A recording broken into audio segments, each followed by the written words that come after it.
Welcome to Building Your Leader Brand. Today on the show, Bob is speaking with Kennedy. The modern version of that people are still doing, because most people luckily have decided to grow up around that, is they'll put 1 million carriage returns and get a load of space at the bottom of their emails, pushing the unsubscribe link all the way down. That is the fastest way to get reported as spam. Because if somebody wants off your list, they can't find the unsubscribe link, they're going to hit the spam button. That hurts your reputation more. Don't hide your unsubscribe link. If people want out, let them out. Don't hold them hostage. Hi there and welcome back to Building Your Leader Brand. My name is Bob Gentle, and every week I speak to incredible people who share their secrets to building, marketing and monetizing their expertise and the mindset you need for your business to grow and thrive.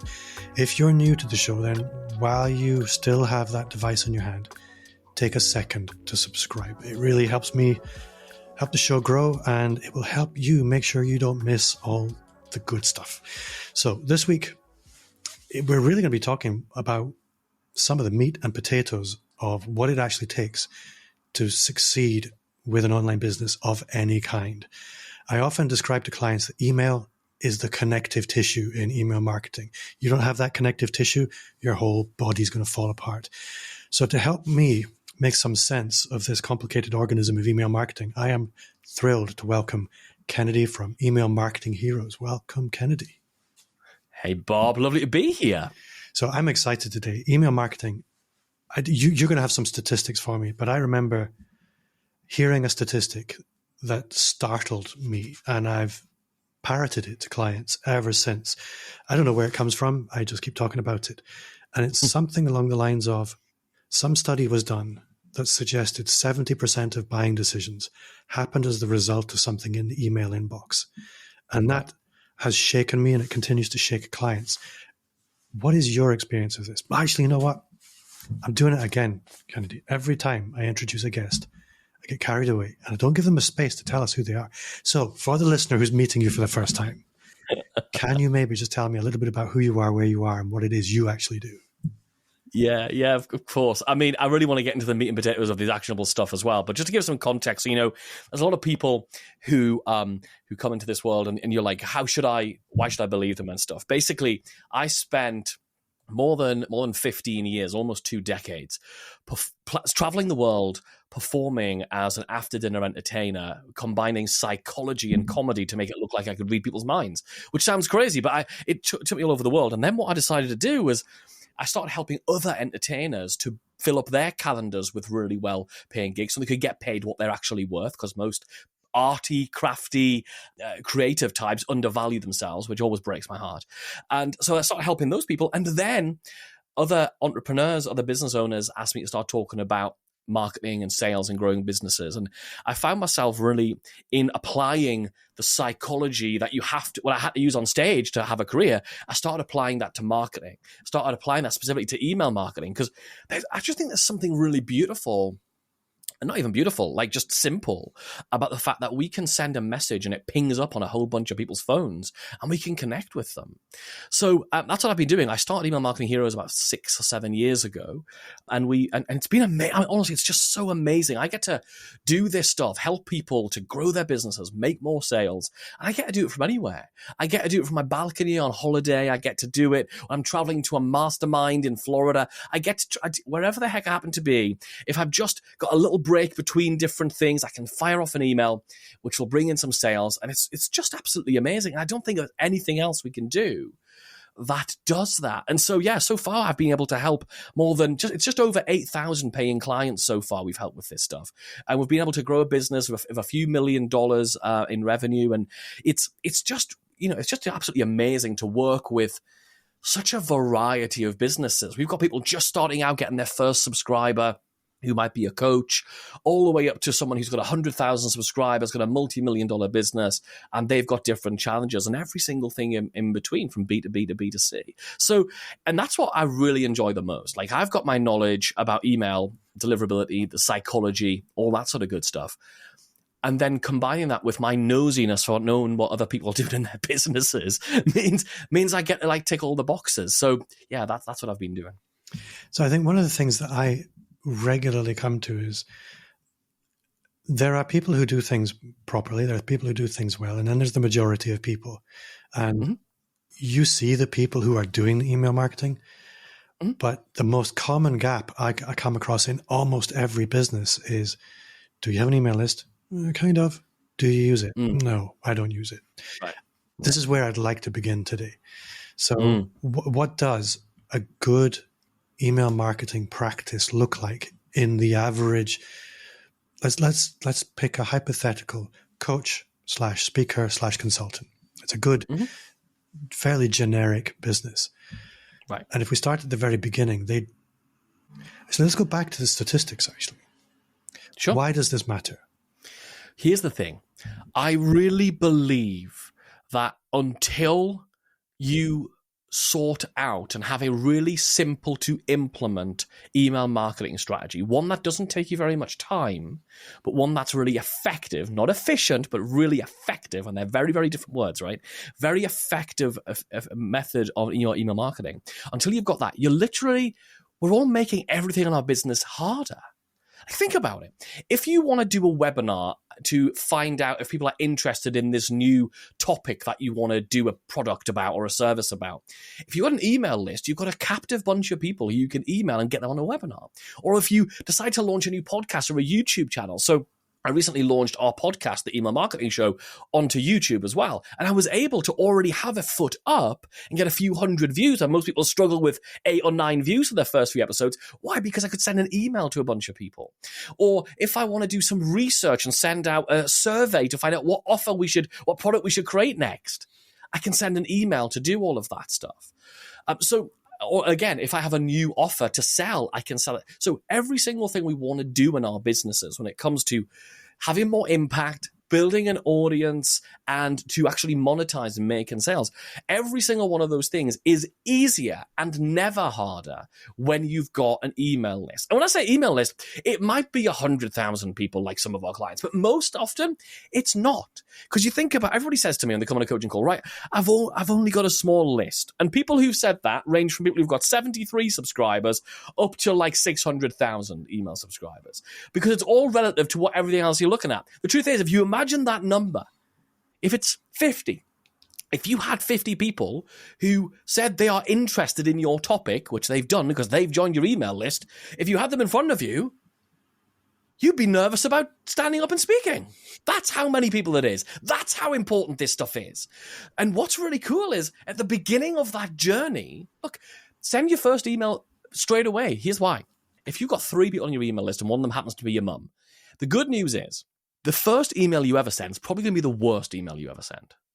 So you want to be bad in front of less people. In the world of comedy and entertainment, you don't want your first gig to be at the London Palladium sold out. That's a terrible place to try new jokes out. You want to do your first gig like I did in the upstairs room of a pub somewhere in front of 8 people who you're probably never going to see again, hopefully, or who are forgiving because they know you. So your first email is going to be your worst email, but you've got to do your first at some point. So wherever you are, wherever they came from, send your first one. Because until we start, we don't know what we're improving on, we don't know what we're moving, and we're making everything more difficult. So one of the questions I get quite often is, it's not a question, it's more of an objection. I don't want to annoy my email list. What happens if they react badly? Do you want to speak to that? I have an opinion. Yeah. And as you imagine, like you hear all the time, I hear all the time too, right? Here's the thing. How did you get people on your email list? Did you go to their house? Did you drag them kicking and screaming onto your email list? No. If you think about the psychology here, the only reason someone is on your email list is because they've got a problem. That's their natural human preservation stance of self-interest. So I've got a problem, and I believe you, because of something you put out, you might be the person who can solve it. So I've got an expectation when I join your email list that you better solve my problem, because that's the only reason I'm there. It's not like there's no one running around the internet going, oh man, I wish I got more emails, because emails are not like Pokemon. You don't have to catch them all, right? People are on your email list just because they've got a problem, and you better show up and serve them. You better show up. The second thing is, when we send an email, it's easy, and again, I hear this a lot. It's easy to think that you're showing up to their house and going, hey, do you want to buy this thing? That's not what's happening. What's actually happening is they've joined your email list. They're in your house. And if they don't like the decor, if they don't like that sofa, if they don't like your TV or that painting on the wall, they don't like, I've got two Bengal cats, right? If they don't like my cats, they can leave. I'm not getting rid of the cats. Why should I change? If you join my email list and you don't like the fact that I swear, I use innuendo, I get excitable, if you don't like that stuff, guess what? It's fine. If you don't like it and the free stuff I'm putting out there, you're going to hate it when you're on a coaching call and I'm effing and blinding. I would rather you find out you don't like me before you're paying, right? Yeah. So, and there's a little unsubscribe link at the bottom of your emails. If they don't like it, you don't want to work with them. So I want to come to email content and frequency and things like that in a minute, but let's talk about day 101. Day 101. Day 101. Day 101. Day 101 would be a problem. Yeah. I've decided in my business, I want to start looking at email marketing. The first anxiety is often, well, how do I grow my email list? I've decided it's important now. I'm going to start sending some emails to my 15 subscribers, but I want more. What are some simple things people can do to grow their email list? Yeah. So the first mistake I see people making when they're growing their email list is and it's because this has been taught this way. And by the way, a lot of the things I'm going to probably share today are going to be at loggerheads with a lot of the common email marketing practice. And there's a reason for that. It's not for me to want to be contentious. It's because a lot of the people who've taught email marketing in the past are copywriters, people who are really good at writing sales copy, who are applying the copywriting techniques to email marketing, which is great. But I come from a different place, which is I come from an email marketing strategy element, where copywriting is only one element. So I do see a slightly bigger picture. And because I'm not a generalist copywriter and I'm all about email, that's why you're probably going to hear some different stuff today. Just to head that up. So to grow your email list, one of the bits of advice that's often given is you should look at who your ideal customer profile is, your ICP is, and then decide, okay, what is something that they would find drool-worthy, irresistible, they'd crawl over broken glass to get. And that's good. The problem then happens is when you try and convert those people to the thing you're selling. Because that is not the same thing. So the question to ask when you're putting together some kind of what's called a lead magnet, a freebie, some enticing, and let's be honest about what it is, it's a bribe. It's, hey, give us your email address and I'll give you that. It's currency. It's a thing you're selling for their contact information. So the thing that we should be doing instead, and it just results in way better conversions, is to come up with a free gift, that lead magnet, the thing that attracts these new leads in. We want to come up with something that does that attracts the person who buys the product. So you want to reverse engineer it from the product, not from the person. So if you've got, let's say I've got a thing called the Email Hero Blueprint, which is like an in-depth program about all things email marketing. I know that one of the types of people who will buy that is a coach. We have a lot of coaches in that program. Great. If I attract all coaches, that's not going to really result in a high conversion rate to my Email Hero Blueprint program. If I say, cool, what is the person who buys the Email Hero Blueprint program, what is the best thing I could dangle in front of them that they're going to reach out and snatch? So when we do it that way, we're thinking about the intention of the new lead.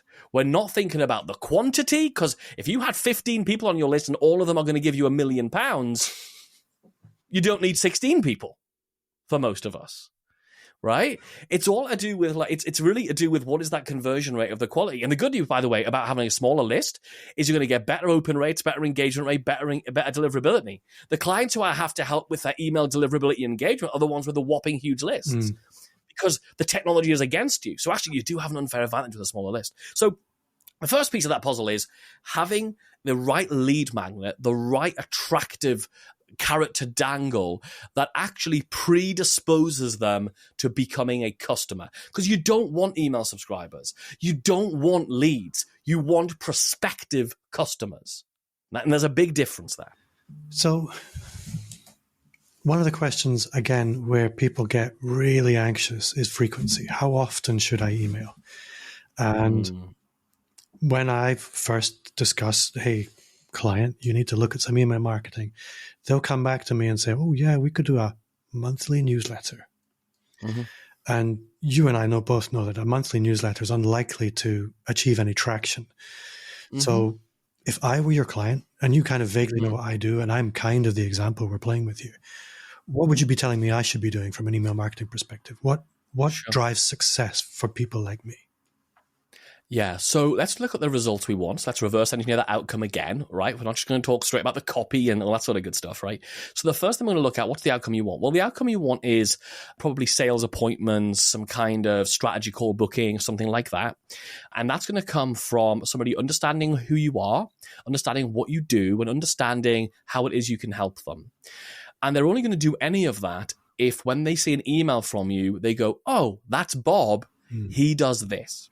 So if we email once a month, the chances of me remembering who the heck Bob is, never mind what he does, are minimal. Like, the fastest way to get reported as spam is to only email every now and again. Because think about your own behavior. Some chump's name lands in your email inbox, and you're like, who the hell's that? And how do I get on their list? And grr, the dirty, rotten spammer. And the first thing you want to do is you want to hit the spam button. That's not a nice attitude to go into your emails with. It's very difficult to get somebody from really upset and angry through to, oh, I'm going to book a call to actually speak to this person. That's a long bridge to walk. So instead, if we want to increase our chances of working together, and bear in mind, we live in a world where now, literally as we're talking about this, the lead conversion window, the length of time it takes to go from cold to sold is longer than it has ever been. Like in the past 3 months, everyone is reporting it is taking significantly longer to turn people into buyers. So if it's going to take 3 months to turn someone into a customer, like you're going to take even longer if you're emailing less often, right? So the very bare minimum, and this is going to like get some people curling their toes, I'm afraid, but here's just the truth, is if you're not emailing 3 times a week, you may as well be not emailing. And I really, really mean that. Can you go into why that is a little bit more deeply? Because I get it. I can see that. But I think that will, as you said, have people curling their toes. So let's look at the trade-off and maybe some examples. Yeah, for sure. So here's the thing. If I send you an email 3 times a week, you're going to see my name, you're going to see Kennedy, Email Marketing Heroes, and you're going to know who I am. So at the moment that you're ready to take the step and really have some impact with your email marketing, it's going to be me you pick. I'm creating what I call the environment of zero competition, right? Where you're not choosing who, you're just choosing when. And if we can do that in our businesses, where we're just with our prospects creating a thing of when they're going to buy, not who they're going to buy from. Because if I'm only emailing you once a month and then somebody out, and I'm like teaching you about email marketing, how it's great, and you're like, oh yeah, now I suddenly get it. And then somebody else emails you with an email marketing offer in the meantime and you buy from them. I just did all the work for them. I just teed them up. I just bought the lead. I just did all this hard work for them to hand my money basically to somebody else. When you email 3 times a week, that is enough frequency for somebody to start getting that relationship with you, to start and we'll talk about what to actually put in those emails in a moment. But thinking about that, the second piece of it actually is to do with actually getting the emails delivered. When you send, and I'm not going to get too technical on this, but basically imagine Gmail and all its band of merry men and women. Every time you send an email, it looks and goes, right, this person just sent an email. What should I do with it? Gmail is the biggest recipient of emails in the world, right? So its job is to decide what goes into the primary folder, what goes to spam, what gets blocked at the server, what goes into promo. It decides all of that in an instant, pretty much. So when it gets an email from you, it quickly brings that email, has a look at it, and says, what should I do with this? And here's the thing. If it doesn't have much information from you, if you haven't given it many emails in the past, it's going to be cautious. Obviously, because that's what it should be. When somebody comes around, when you meet a new friend, you don't go, oh, by the way, Bob, I've left the house open. Here's the keys. I'm going out for a week. you'd probably be irresponsible to do that. And Gmail's far from irresponsible in this factor, right? So it's going to go, well, I'll just be a bit cautious. Whereas, if you're doing that versus me over here, where I actually email 5 to 7 days a week, right? I'm giving Gmail lots of information that every day I send an email, every day people receive it, and almost nobody reports it as spam. Lots of people open, lots of people click the links, lots of people reply. It goes, oh, when Kennedy sends an email, people like it. We're going to put him in the primary. So it's got enough information. And the third reason to email more regularly, and this is the most important, is because the more often you email, the quicker you're going to get better. Right? Tony Robbins, right? Anthony Robbins talked about the way he became the world's greatest motivational speaker was he found out that Jim Rohn, I think it was speaking every week, every single week. And Tony decided, if I'm going to get as good as Jim or better, I need to speak 5 times a week. And that's what he did. You only get better at something faster by doing it more often. Also, because it's regular, you become a habit of it. It becomes more of a habitual thing. Yeah. So you're going to get better results, you're going to get better deliverability, and you're going to find your success with it better and quicker if you do it more frequently. So there is the whole question of content then, and there is a trend for value-based emails, and there are other emails that just make the offer. Then we have the whole Gary Vaynerchuk 80-20, 80% value, 20% offer. It seems very complicated. There's all kinds of frameworks and content strategies, and simplify it for me. What should a good email marketing content strategy look like, and how does it differ from something like a social media strategy? Right. The most important thing, I think, with any of us for our businesses, because we're generally us, or maybe us in a small team, same for me, right, is we have to reduce the friction. Everything we add in our way to make it better that actually makes it harder for us to do it means we're less likely to do it. Yeah. So even if it's not going to be a better email, but it's an email that gets sent, the sent email is always going to bring in more business, more trust, more everything than the email that you go, I don't think I could possibly send that because I haven't got the right picture and I haven't got the right. Just send the freaking email, right? Yeah. Just send the email, please. So remember that everything that we're going to talk about, if you're like, I couldn't do that, then don't do that bit. Just send the email. I'm sure many of us have a Google Drive, which is like an elephant's graveyard of half-completed email campaigns. And you're laughing because it's true. We've all got them. Oh, yeah.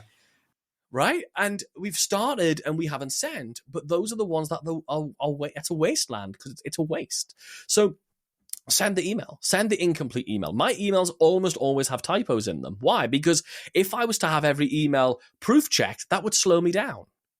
So if you can't deal with the fact there's going to be typos in my emails, you can't see past that imperfection into the reality of things, then you don't want to be on my email list. That's fine. That's cool. If you can't deal with that, that's all right. But some people can, and that's cool too. So the content itself, think about what is the shortest path to resistance. And the answer is actually it's a combination. If every decision that you have to make becomes more decision fatigue, I don't know about you, but I think a lot of us suffer from severe decision fatigue. Like, please don't make me decide something else. Please. What's for dinner? Don't care. Is it warm? Great. Is it supposed to be warm? Great, then I'll eat it. Is it warm? Yes, it's ice cream. Don't want it, right? But we want to make sure that we don't have decision fatigue. So how do we do that? We create frameworks that allow us to do this. So a simple framework would be to go, cool, in my emails, I am no longer willing to decide, is today a value day or is today I dare make an offer? I don't want to make that decision anymore. So I'm not going to. Every day, I'm going to give value and make an offer.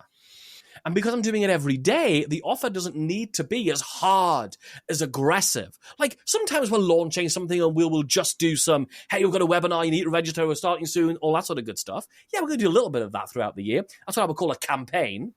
But between your email campaigns, this sort of leans into planning, right? Think about your calendar.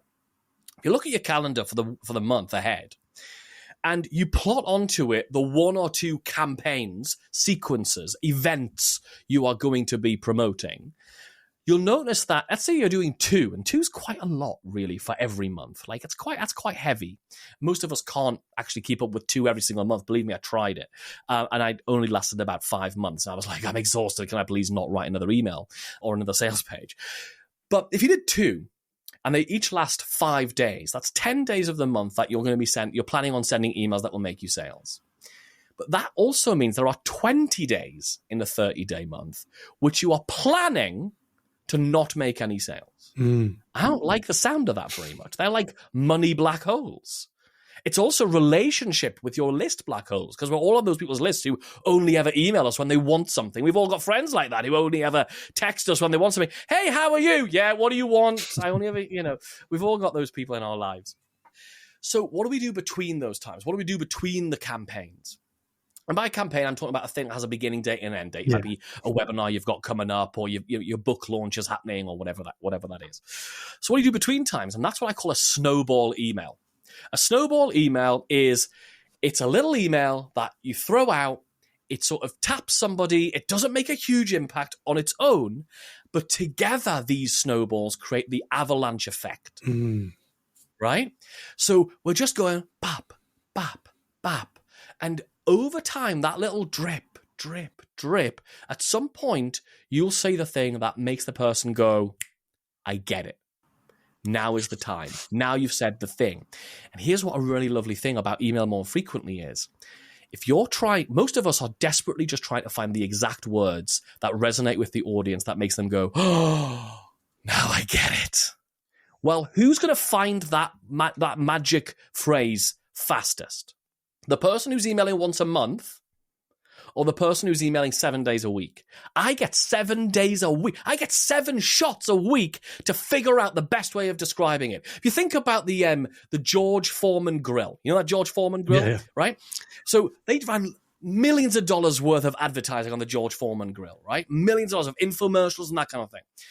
They tested the heck out of this, and they realized there's a little shot in that ad, you probably remember it, a little shot where they show them, they fry some sausages or something on the grill, and they show this little shot of them pouring out of the bottom of the grill the grease and the fat. Yeah. They found that when they don't include that shot, their numbers tank. That's the shot. That's the scene. That's the word. That's the phrase that does the selling.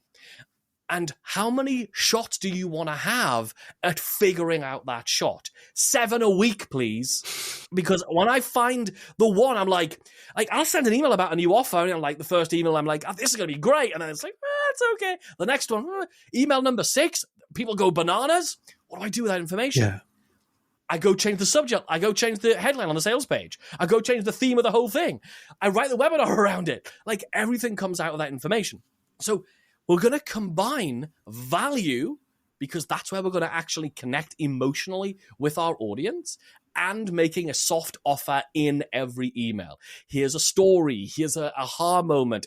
Here's a moment. It doesn't have to be a great, wow, my gosh, you changed my world moment.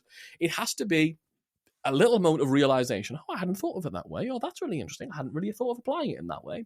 And then, hey, if you want to make this, and there's only 3 reasons people buy, only 3 reasons people buy. And that's what you include in the call to action. You're going to say, if you want to make this faster, if you want to make this easier, or if you want to make this more certain. That's the only 3 reasons people buy. Speed, ease, certainty. That's it. I like that. Okay? Yeah. I'm lucky enough to accompany quite a lot of people through things like their very first social media post. And one of the things that I find people often struggle with is that first post, and I'm guessing it's very similar with the first email, always tends to be the unified theory of everything. And Yes. and I'm always pushing back, saying, no, we need to look at each post like it's one stitch in a tapestry, and it's the tapestry that tells the story. Your snowball analogy is very similar. It's very powerful, and I hope people paid attention to that. The snowballs are the thing. It's the effect of the snowballs over time that we really want to pay attention to. And I certainly, listening to you, I've had an email marketing slap in the face today, which has been really useful. It's very timely for me. Sorry, my friend. No, it's brilliant, because I think with my email list, and I think a lot of people listening, we've worked hard for these lists a lot of the time. And Yeah, we know people you want to work hear hard. from us. Here's another beautiful thing about email compared to social media, by the way, because if you're like, oh, I've done social media, or if you're afraid of doing social media, the good news about email marketing is nobody knows how many likes you've got. Yeah. Nobody knows how many subscribers you've got or followers you've got. On email, it feels like a one-to-one private communication. So even if you've done social media, you've done the hardest one already. If you're still afraid of doing social media, then this is easier because there's no social proof. There's no how many people liked it, how many comments, how many followers have you got. There's none of that. You send the email, you could be sending it to 1 million people, you could be sending it to one person. They don't know. They just know they opened up their phone while they were waiting to pick the kids up at the school gate, or while they were waiting in line for the takeaway to be ready. They just know they got the email right to their device at that moment. It popped up and they get to consume it right there and then. It's almost like social media, but without the pressure of social proof. So people listening will be familiar, hopefully, with the idea of a welcome sequence or an onboarding sequence where you get 5, 10 emails that take you from stranger to familiar, and these are automated. I don't actually want to talk about those because I think people listening, they hopefully get the point. And if you want to know what an email onboarding sequence is, Google it.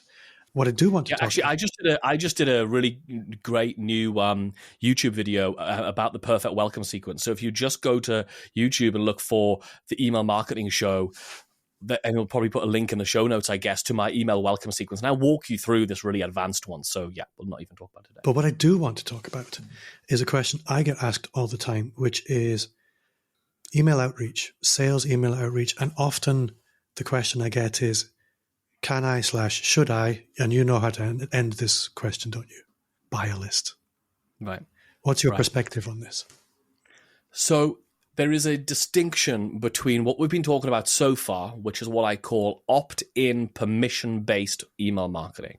Those are people who have heard about you speaking at an event, networking, seen you on the internet, in that Facebook group, in school, wherever. And they've gone, yeah, I want to give you my email address. What we're talking about here is going and investing in a list that you can mail. And these are very different things. So if you're going to go and buy a bunch of data, they are not opted in yet. So your job with that database, if you're going to do that, is to get them to opt in.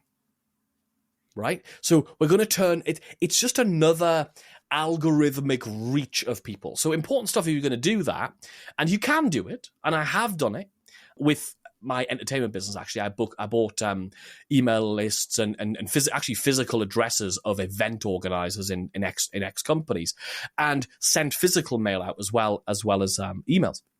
You want to, first of all, do that from a different email system than your email marketing system, because your email marketing system will shut you down if you don't. Like, it is against their terms and conditions to do cold outreach. But there are specialized platforms which are for cold email outreach. So if you're going to do it, like with everything, get a specialist service. Get a specialist to help you with that. So should you? Maybe. But your job for those emails needs to be very much about, hey, I've got this thing. Would you like it? Click here and opt in. And now they're in your email marketing platform. Yes, they are separate things, but it is valuable to do. Yeah, I think it is important for people to understand and for us to discuss it, because it is email marketing. There is a place for it. But like you said, I think it needs to be seen as distinctly separate from the opt-in relationship marketing. What we're talking about here, I think, is very much a campaign to promote a product or a service over a brief window, and a proportion of those people hopefully will migrate across to your permission-based marketing.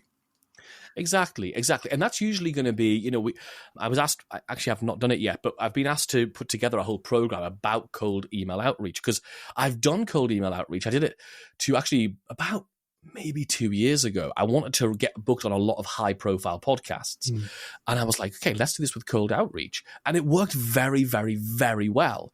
But it only worked very well because the approach I took was very personality driven. Like, it was very self-deprecating. It was like, even the people who said, no, this is not a fit, said, but this is the best outreach email I've ever seen in my life. So I wanted to make sure the actual brand wasn't going to be damaged by the cold outreach. And you've got to be careful with that, especially if you're getting one of these companies who specializes in outreach and actually they just make you look stupid, which I've seen happen.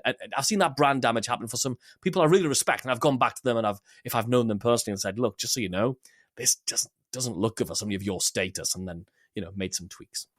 So the one question that I really have to ask, because it's becoming the obvious question, is what is the place for AI within making this as efficient as possible?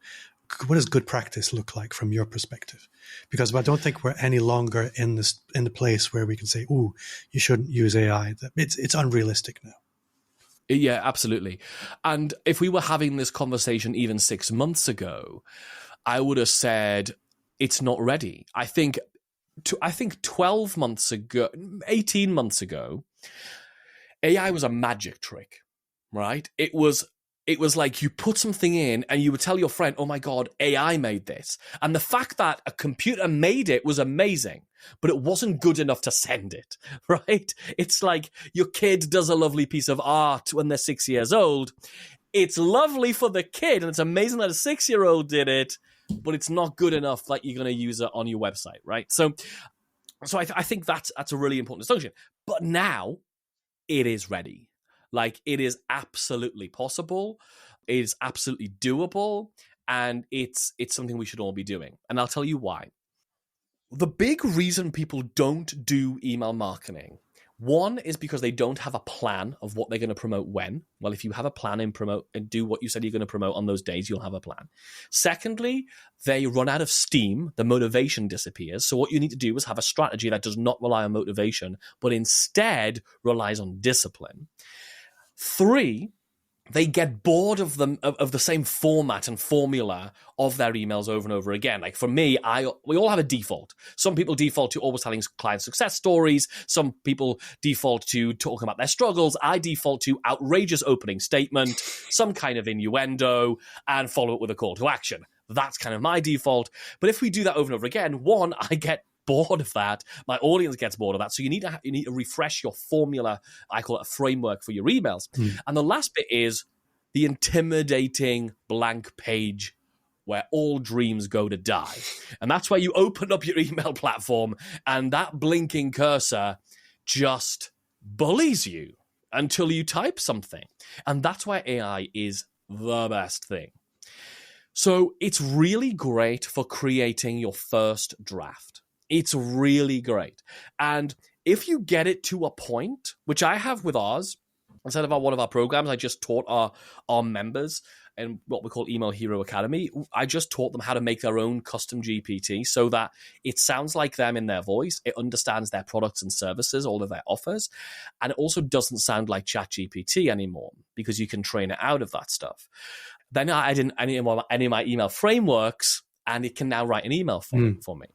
So that's great. And then I can go in, and now mine's at about 90%. So I can go in, I just tweak and go, actually, my cat's not called that, which I wouldn't make that mistake. It knows my cat's names. But I never actually, it might go, I was watching some football. And I'm like, no, more likely to be at the theater, whatever. And I'm just treading on those things. So it's really good for overcoming the first draft. And all that blank screen, and then just tweaking it.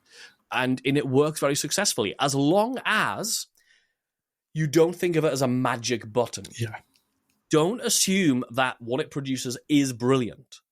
You still have to go in and check the open rate, the click-through rate, and the conversion rate, so how many sales you made or appointments you made from that thing, and tweak it in favor of that. Don't assume that because it's AI, it must be doing a great job. No, it's just doing the best job it can, the same as you would when you're writing. So still, the mistake people make is they just copy and paste from AI, make a couple of tweaks, send it, and don't even look at the data.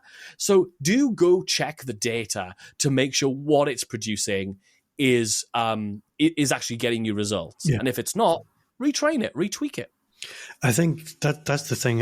You really do need to make sure that by the time this is sent, it looks and feels to you like it's your email.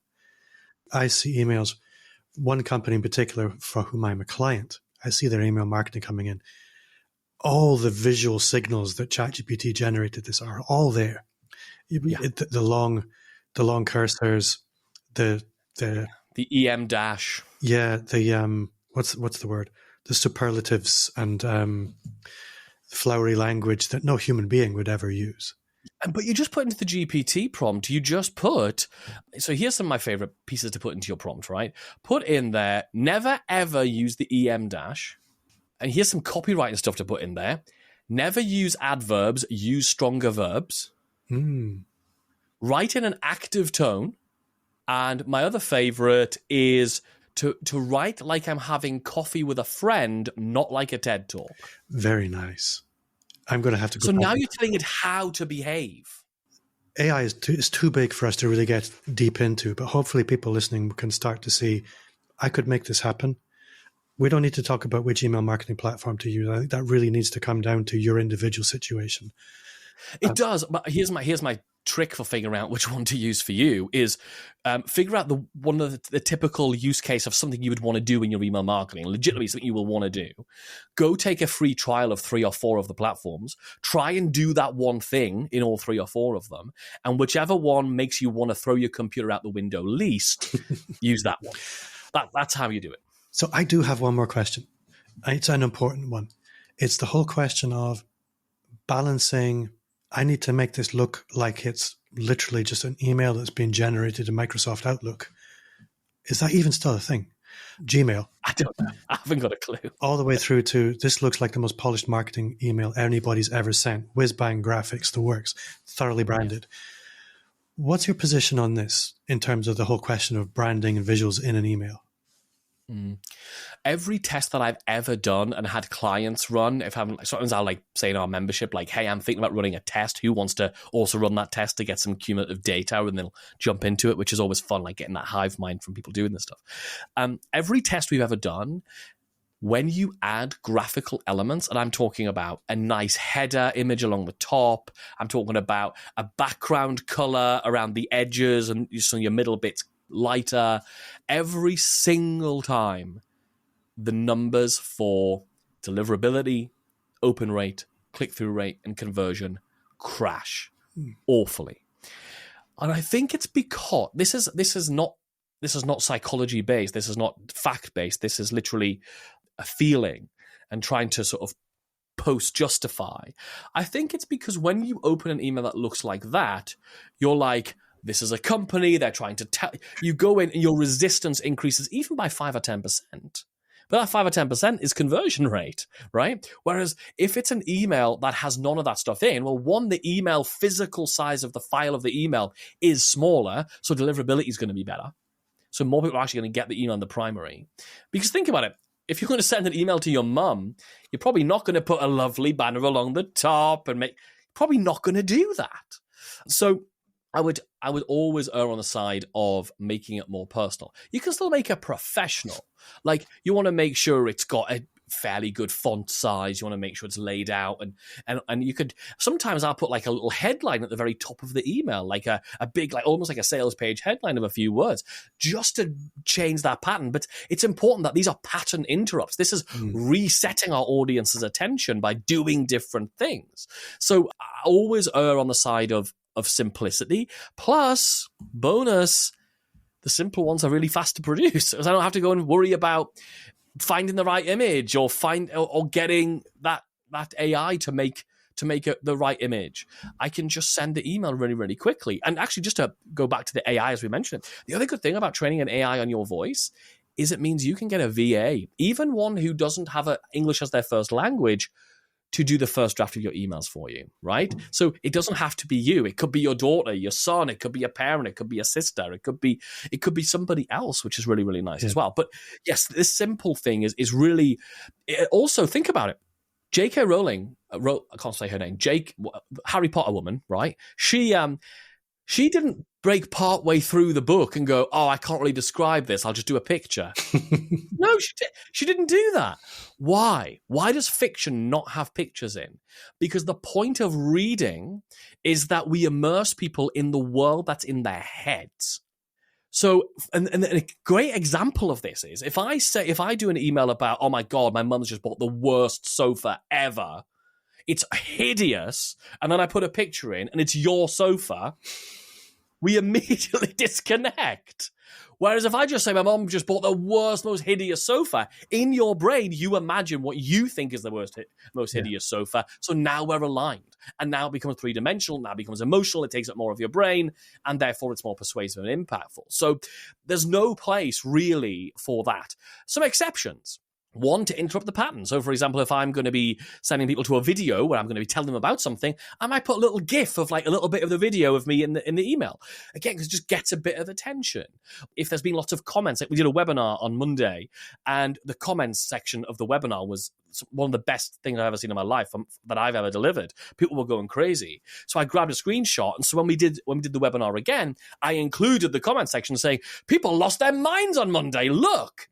And I'll talk about why that's important maybe in the three things part that's coming up later in the episode.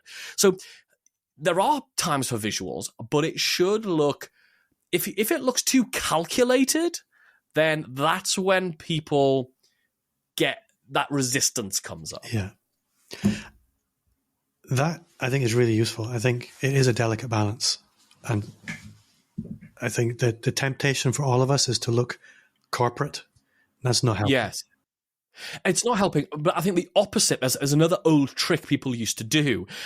It was about the year 2000, and a lot of top marketers, like the sort of online gurus, would, underneath their name, they would like have, thanks, Bob, and then in little text, sent from their like Active Campaign account or whatever, well, Active Campaign didn't exist back then, from their Infusionsoft account, it would say, sent from my iPhone. Yeah. And like, it wasn't, like, because later on it's like, here's the unsubscribe link, or the modern version of that people are still doing, because most people luckily have decided to grow up around that, is they'll put 1 million carriage returns and create a load of space at the bottom of their emails, pushing the unsubscribe link all the way down. Yeah, that is the fastest way to get reported as spam, because if somebody wants off your list, they can't find the unsubscribe link, they're going to hit the spam button. That hurts your reputation more.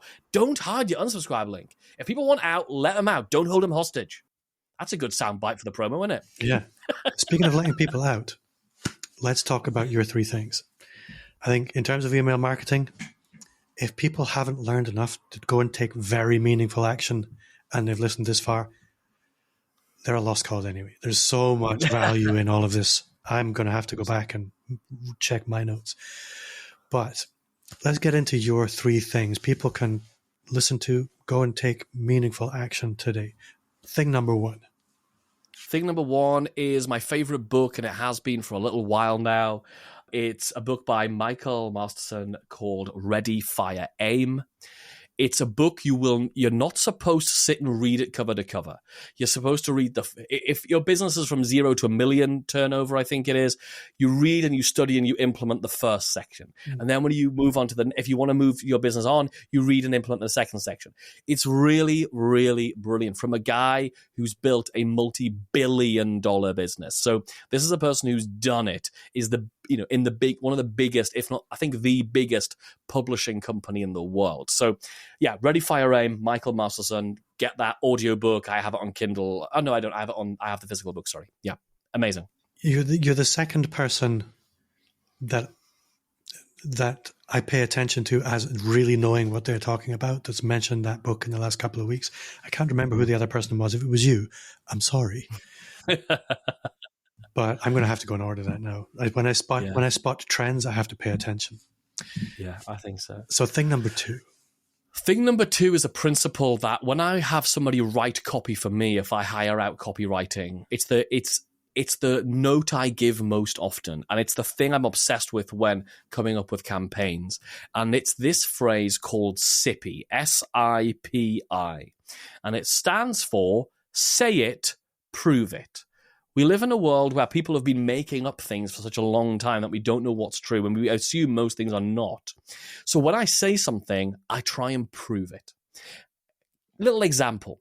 In the fourth or fifth email, I can't remember which one, fourth or fifth email, my welcome sequence, we mentioned welcome sequence earlier on, I talk about the fact that I was on stage in front of 1,000 people at this massive event in London called AdCon. And when I said the thing I'm about to teach you, everyone went crazy.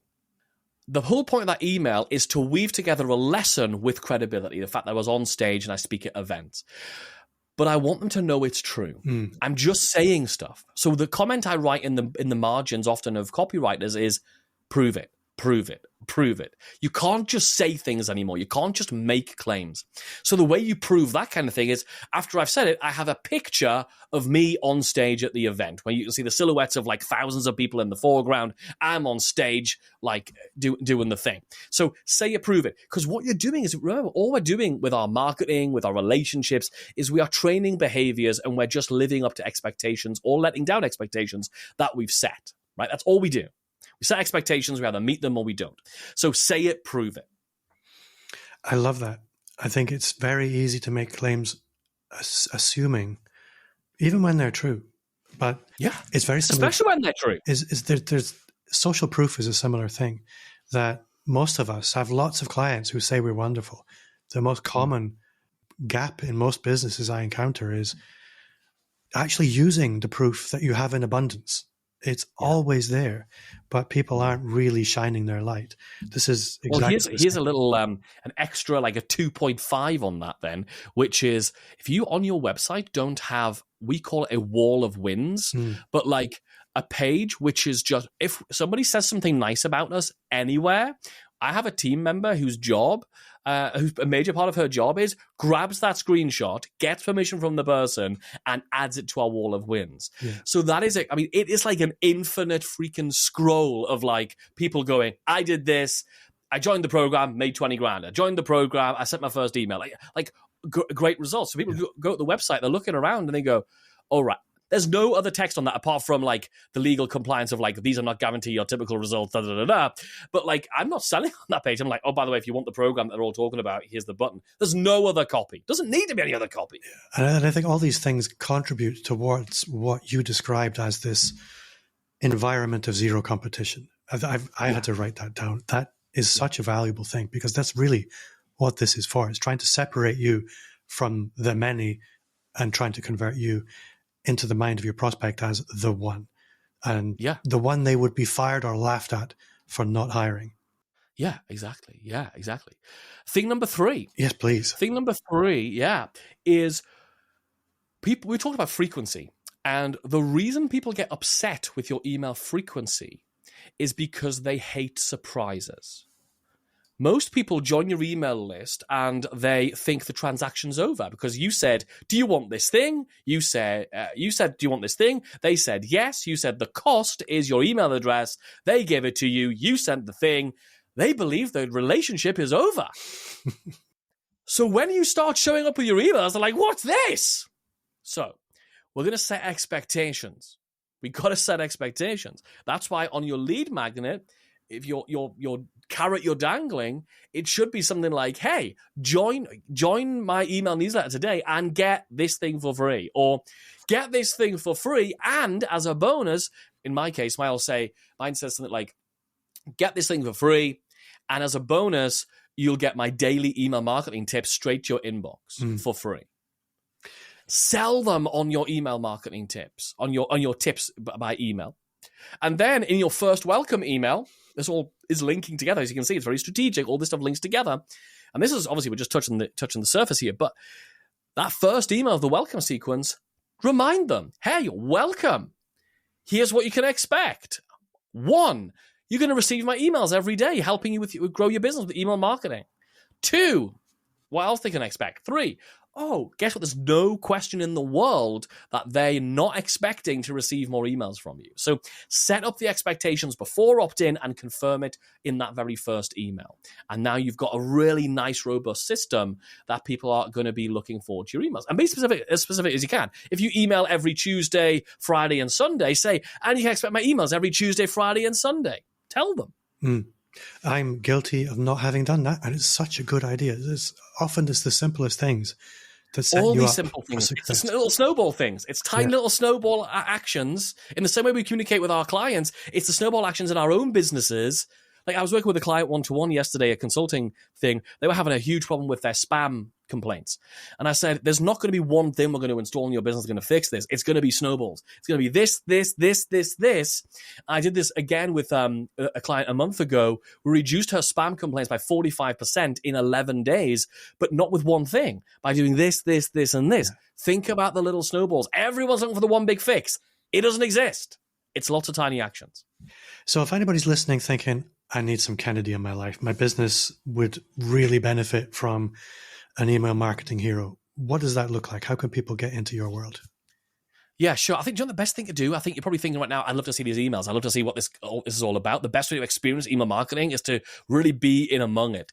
So if you want to get on my email list and get a load of free stuff, get my emails every single day, see my welcome sequence, see the typos in my emails, yet they still convert. If you go to emailmarketingheroes.com/leaderbrand, emailmarketingheroes.com/leaderbrand, you can get on that list.